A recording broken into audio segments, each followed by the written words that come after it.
We all seem to be fascinated by the great singers from any era. They seem unreal or even out of reach, hence the word star. However, these idols are normal people who do a certain set of normal things, but to an extraordinary degree. While some are born with more vocal talent than others, they all work, and work some more until they become the artists you and I drool over. I've studied a lot of these artists and have compiled a list of 10 things all great singers do. Hi, and welcome to episode 9 of Monique on the Mic podcast. I am Monique B. Thomas, and today we're talking about stars and all the things they did or do to get there and stay there. Now, while some of these things might seem quite obvious to you, there are a few things on the list that might surprise you. Let's get into it. Now, before I go into the details of the things that all great singers do, I should probably define what a great singer is. A great singer stands in a class all by themselves. Their artistry inspires numerous other artists, and they have a timeless appeal. They set the standard for what greatness is in their genre and often become the pop icons of their day.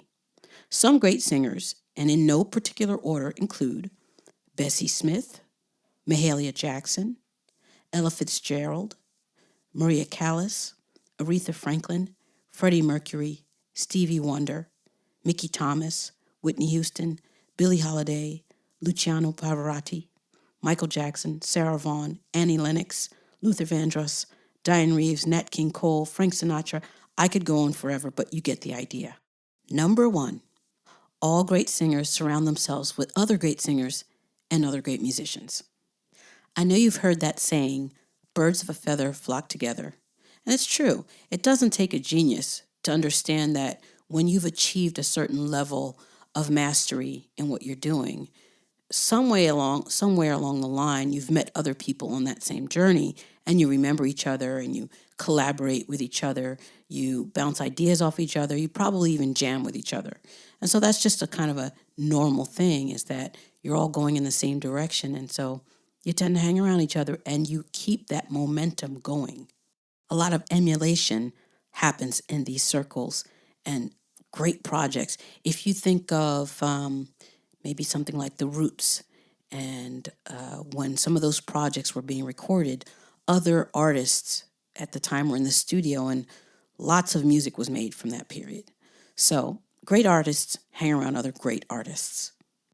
Number 2, they always tell a story. Now, I don't just mean in their singing, but the way they are. It could be their videos, the way they do their shows.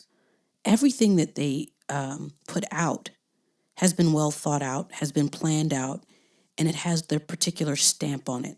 So it tells their personal story, or at least something that they really want to put out there. So things aren't haphazard. They're well thought out, well planned out. They have real direction, and it lets you know who they are as an artist. Number 3, they sing in a unique style. This style is so unique that we can often tell who's singing from the very first note. If I go, hey, hey, hey, you know exactly who's doing it. And I'll spare you going through all the other artists' things. But that is their fingerprint, or, their vocal imprint that we recognize them for and by. And so it separates them from other people. And unfortunately, I feel like as we move along, so many singers are starting to sound like that. I personally can't tell a lot of them apart because they're all sort of copying the same thing, which I do think is a shame, because I think it just requires a bit more thought and research and creativity and trial and error on the part of each artist to find that thing, rather than going for the thing that, it's already working. So we know that, Beyonce's style of singing, it works. People love it. And so after she came out and had her success, a whole bunch of other singers came out and they sound just like her. And the thing is, I don't know any of their names. So all great singers sing in a uniquely definable style, which puts them in a class by themselves. Number 4, great artists set ambitious goals and work until they achieve them. Think of somebody like a Michael Jackson. When he first started doing his mini movie videos, he basically was trying to outdo himself every time. So every time he put out a new video, I remember as a kid that was a major event. We would all gather around the television and wait for these things to come out. And he basically set a new standard for what a music video was. Fun little fact about Michael Jackson. You might not know about his gravity-defying shoes that allowed him to lean forward at a 45-degree angle. He had a patent made for those shoes. So if that ain't ambitious, I don't know what is. Number 5 is prepare everything. Great singers have a lot at stake. It took a lot of work for them to get to where they are, and it takes even a lot more work for them to stay there. You see, great singers are great because they have high standards for themselves and even for the team with which they work. And yes, they have a team, an excellent team. They don't wing things. That's for amateurs. They rehearse everything until they get every detail memorized by their body. They're so good at it that they could perform it in their sleep, whatever they have to do. Number 6 is they perform with confidence. Now, that might seem obvious, but you kind of wonder, where does that confidence come from? Well, we don't always start with confidence. It usually starts with commitment.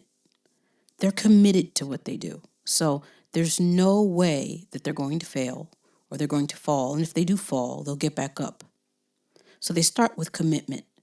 And that commitment comes along with some courage to keep doing what they do in the face of adversity. And as they continue to do what they do, they become more and more capable. They learn skills. They get good at it.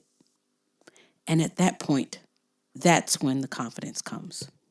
Now, I find this interesting because what I just mentioned are what we would call the 4 C's. And this comes from Dan Sullivan, who is the writer of the book 10X is Easier Than 2X.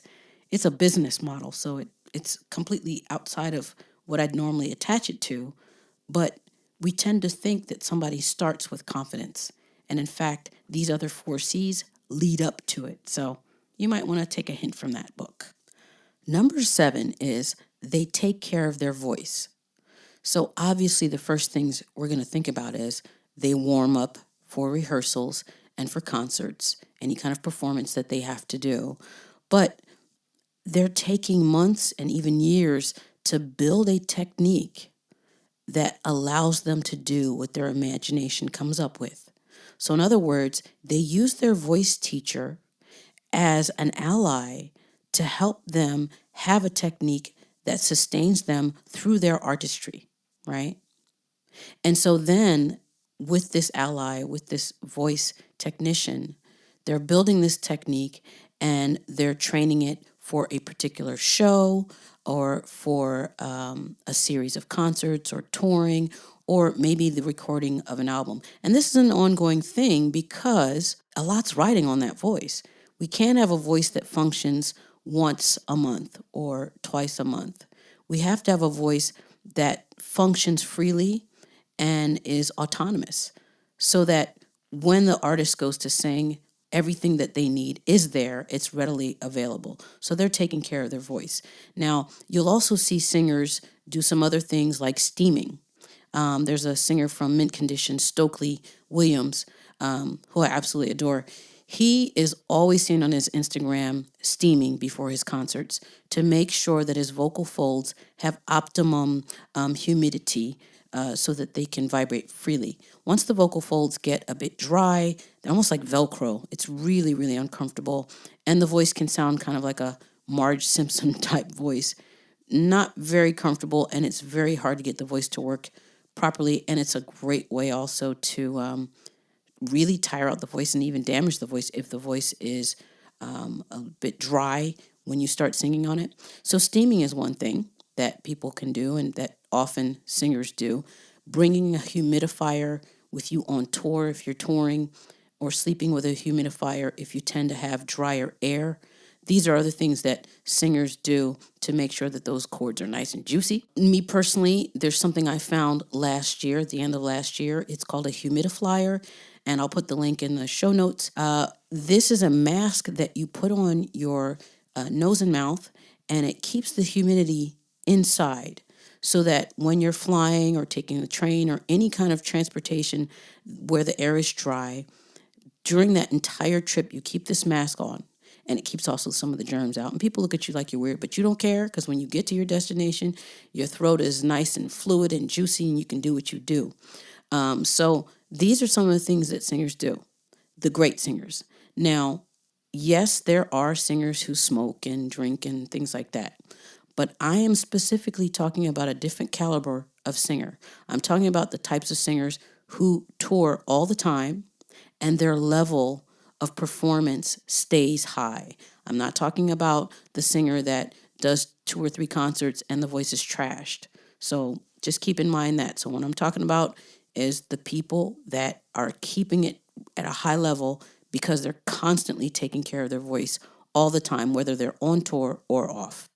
Number 8, great singers learn from other great singers. I think it's always interesting to know what a great singer thinks about other great singers. And you'll notice that when a great singer talks about another great singer, they're able to discuss them in detail. It's not just, well, I like them. They'll talk about their tone, the way they phrase things, their onsets, their offsets, how they, turn a word to make you feel it in your gut. They are very specific about what they've picked up from other singers and performers. And I think that's something we can learn from them. In fact, when you hear a great singer, you usually hear the sum of what they've listened to and studied. Now, I'm not saying that they sound exactly like another singer, but you can tell they've been heavily influenced by this or that singer. You know who's been listening to Whitney or who's been listening to Aretha Franklin right away. I can tell as a jazz singer if somebody has studied Sarah or Betty Carter or Ella Fitzgerald. If you're a fan of Steve Perry, then you know he was a huge fan of Sam Cooke. All you have to do is listen to Sam Cooke, and you can see that the little riffs that Steve Perry does, they come directly from him. So, these singers, they really study the greats, and they pick up, and then they do something innovative with it. They're not trying to reinvent the wheel by saying, well, I'm not going to listen to anything, and I'm just going to start from scratch. It's like, no. Greatness has a blueprint. Look at the blueprint, and then see where you can improve on it. See where you can add your personal touch to it. Whatever that is, your genetic makeup and the fact that you have access today to more music than was ever possible before. There's literally no excuse today to not know what great singing is because we have more access to it.